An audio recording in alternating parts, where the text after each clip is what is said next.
Hi, everyone. Have you ever wondered about league regulations? Like, how do they decide the number of courts played per league or the number of matches you have to play? Do you guys like the new rule at Nationals for over 40 that you play 4 courts per match instead of 5 courts? We are so excited to have Liz and Elicia here from USTA Nationals to tell us about this and more. So, Liz, can you tell us how you would change a league regulation? So the way that our rules work, we actually have a National League Committee, and on that league committee, we have a regulation subcommittee.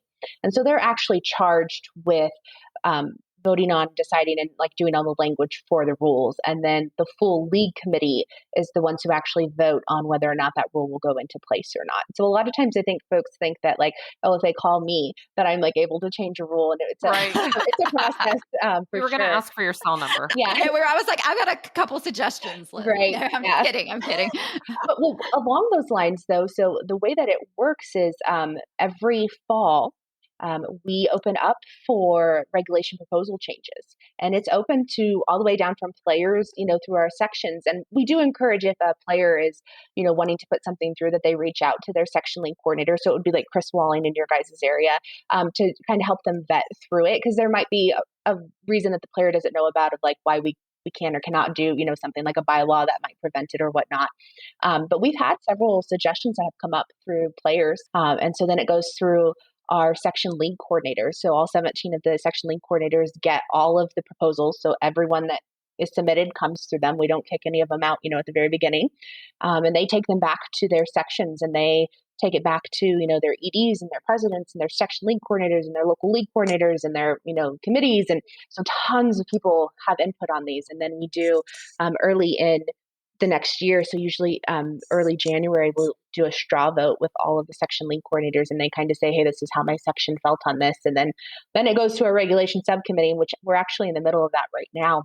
We talk through the proposals and we look at, what other regulations it would impact, would not impact, what might be some unintended consequences of it. Is this going to help grow tennis, things like that.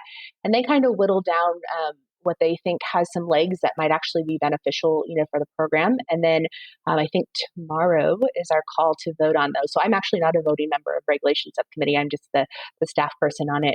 And then it goes to our full league committee at the annual meeting, which will be in April this year. And they're the ones who vote on it. But I do get lots of questions of, I played a player on Thursday and then we found out she hadn't registered for the team yet.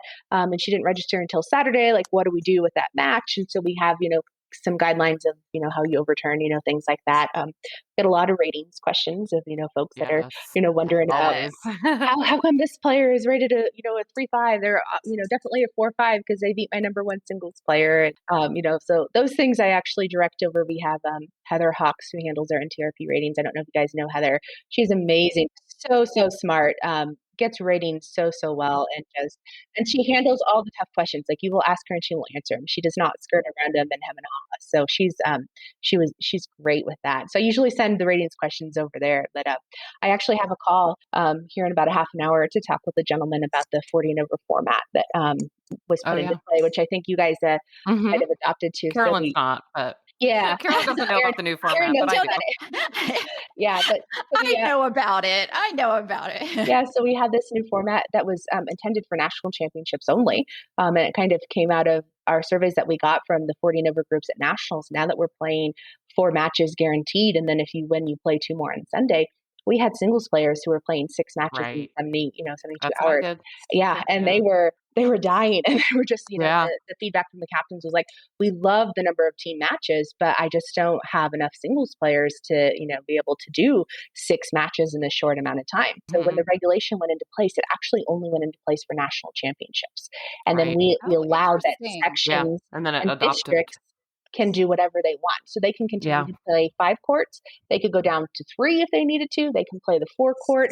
And we didn't think as many areas would actually adopt it as they have. We're starting to see that it's not a favorite format, in some of the local areas, which I understand. There's some areas that have plenty of singles players. So we really encourage players, or anybody who's listening out there on this, to really reach out to your local league coordinators and your section league coordinators and, talk about for your area of what format would work best for you, because we really do provide that flexibility for the sections and the areas to play what works best for them. When this regulation went into play, it definitely was not everybody has to conform to this. We were really just looking at those 8 teams from each sections who come and play a 40 and over event at nationals, because we wanted to make it the best experience as possible for them. Okay, I have another question.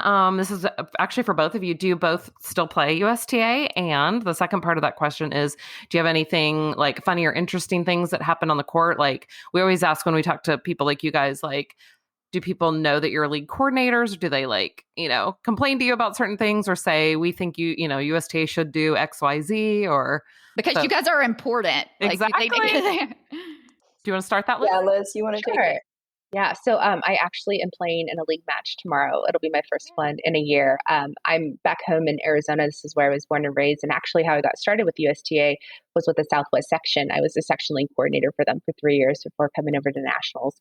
I used to play a ton of tennis here. I was on every team that I could, sign up for and be on. And I had a great tennis community. And then moving to Florida, I did play a couple of leagues there, but I just was so much busier with work, with nationals and traveling in the fall so much. So still playing, very excited to get back out on the court with my first captain. That's who I'm playing with tomorrow. She's a really good friend of mine. And then I probably going to try to play some tri-level with my mom. So my mom plays tennis. She's actually the one who got me into it.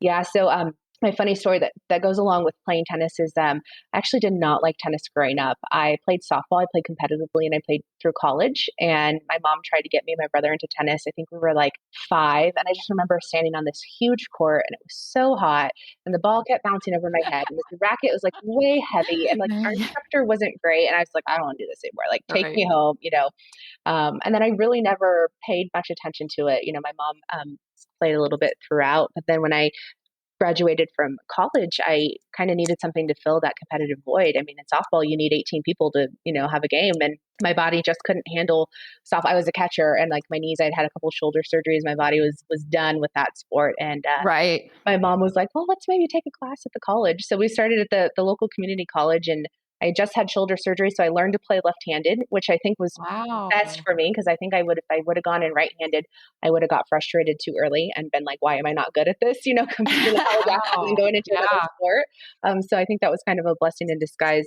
with that piece. And then I was like, oh, they have these leagues. And so I just started captaining and I captained every level. So I did, 40 and over for my mom's team. I did 55s for them too. I did 18s.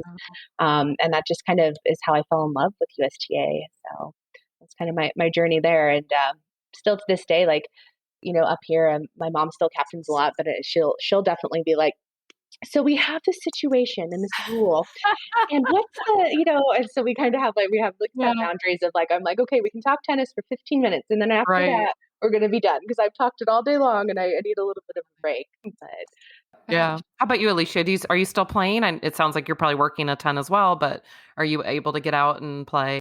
Yeah, I'm looking to join a spring league in Florida. The spring and summer leagues are starting up real soon. I haven't had enough league play since I graduated college to have any sort of a funny story. I played on a mixed 18 and over team, and that was pretty fun. Tennis on campus, I have lots of stories because I was playing that for 4 years. I was thinking about, do I have anything that funny that happened on the court during tennis on campus? And one of my friends who I played doubles with all the time during college, she said, well, do you remember this one time we had a tournament in Tallahassee and it was freezing cold that weekend? I think the tournament was in January and it was, oh my God, Florida cold. So it was, 40 degrees maybe in the morning. But we were all freezing, and so somebody brought hand warmers. This saint brought hand warmers for everybody, and I was warming up with the hand warmers. Like I would have a hand warmer in one hand and hit a forehand, and then like kind of just try to switch it, and then we started playing, and I was like, okay, and I just put like my hand warmer in like the rim of my pants, I guess. And I was like, okay, just put it right there. And then we started playing and I forgot that I had put like my hand warmer in my waist. and I felt my hand warmer start to like slide down the side of my pants while I was playing. And I didn't like say anything. I was like, how do I tell people that my hand warmer is like sliding down my in the middle of a point? And we ended up winning the match, but that was interesting. But That's funny. most of my memories of playing tennis are playing with my dad, and my dad has played like his entire life, and he had me start playing when I was 4, and his parents played, and I mean that's what we all say, right? That tennis is like a game for life, and Yeah. it really is. Like I played with my dad's parents, I mean into their 80s, their early mid 80s, and Wow. they're good. They're can't move like they used to, but Yes, you but they're hit it crap. to them, they know Yes. exactly what to do with it, and that was Yeah. just a super special way to bond with your grandparents. I mean, I played soccer too, mostly growing up, and I can't, play soccer with my with my grandparents, Right. Right. True. but it was, it's a great sport. It really is. Yeah. We had a lady on that I had mentioned earlier that didn't touch racket till she was 56. And she specifically picked up tennis because her kids played, right? Carolyn, she had Yeah. 3 kids. One even played in Played in college. college, yeah. She never played. But when they all left, she was lonely. I think she said something like they asked her, what did you want to do for Mother's Day? And she said, we all played tennis together on Mother's Day. And it was like the best one it'll go down as like her best Mother's Day memory. So yeah, it really is a sport for life. And something that you can do with every generation in your family. Oh yeah. And maybe you'll have like Liz who you can call and ask rules questions. Yes. Yeah, Liz, if I were you, I would, every league match, I would like give a fake name or something. I'm not Liz Murrieta, who oversees rules and rec. The first league match I played was when I had already been hired into this role. And I went into my first league match like, should I be undercover? Like, should I wear like a baseball cap and a mustache or something? And the other people on my team were like, nobody's going to know unless you tell them. Right. Oh, that's so funny. Liz, have you been recognized? Has someone talked to you about So it? when I was at the Southwest section and the section link coordinator there, I got it all the time. And at nationals, not so much. In the sense, just because I haven't played nearly as much. I do, when we have teams that come from the Southwest section, they'll recognize me as their former coordinator. And they're like, hey, we know you, kind of deal. But it's kind of, I've been a little bit more incognito now in the national role when I'm playing because no one knows who I am. So, which is fine. I'm good with that. I thought your funny story was going to be that your mom introduced you as a USTA Nationals person. And you can talk to her, Liz, about Right. My mom totally would do that. Yeah, my That mom would be would my too. mom. My mom. My parents, and if they listen to this, they'll laugh at this, but they, because they're so proud, they're like, this is my daughter. She Right. works for USTA National. And I'm like, oh, no. Right. And they're gonna With your laugh baseball me cap so. on. Right. Yeah. That's awesome. Thanks again to Liz and Elicia. We had so much fun talking with them and we learned a lot as well. If you'd like to see a picture of Liz and Elicia, please check out our Facebook page, which is Second Serve Podcast. Thanks so much for listening and hope to see you on the courts soon.